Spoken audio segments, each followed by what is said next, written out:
President Donald Trump has taken steps to revoke the Secret Service protection for former Vice President Kamala Harris.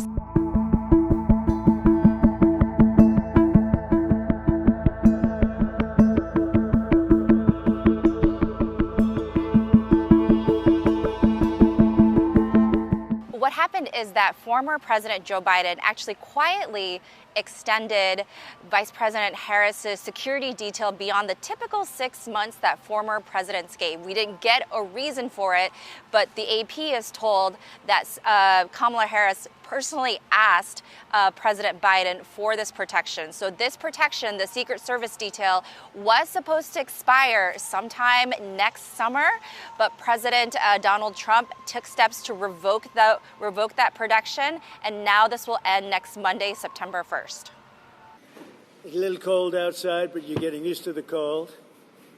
And one of the things that are very important to me, and no, I think, when you work for government, at some point your security detail comes off. And, you can't have them forever. So I think it's very standard. If it would be for somebody else, you wouldn't be asking the question. The question is very fair. But, you work for government. We took some off, other people too. But you can't have a security detail for the rest of your life because you worked for government. Ask for it to be taken off, sir? Yeah, we'll see what happens. Would you feel partially responsible if something were to happen to, say, Dr. Fauci or John Bolton? No.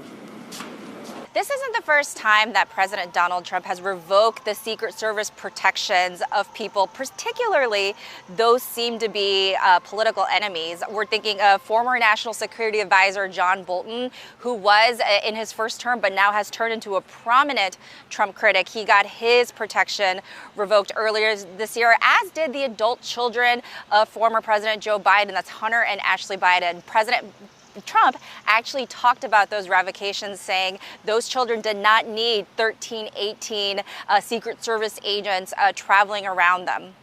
Obviously, we are seeing the Venezuelan people strive to get a government that they control. And I think she should either resign from Congress or she should certainly resign from the House Foreign Affairs Committee.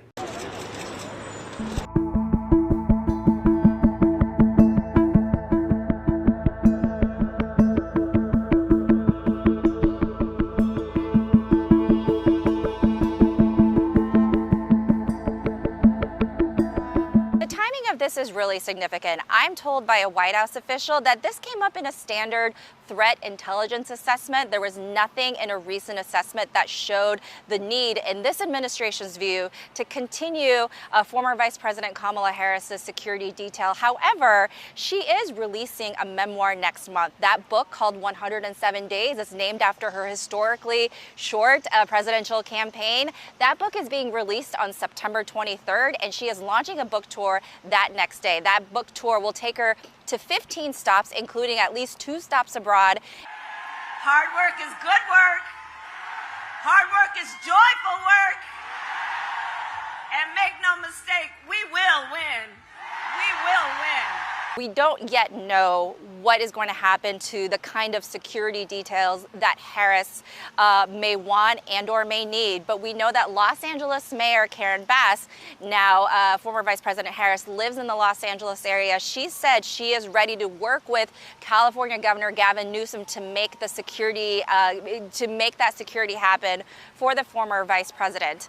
And this is important context here, because obviously, aside from her book tour, the former vice president is not completely out of the political spotlight. She did say she is not going to run for California governor in 2026, but she is still definitely in the conversation to run for the Democratic presidential nomination in the 2028 campaign, and certainly would stay in the spotlight for many more months and years to come.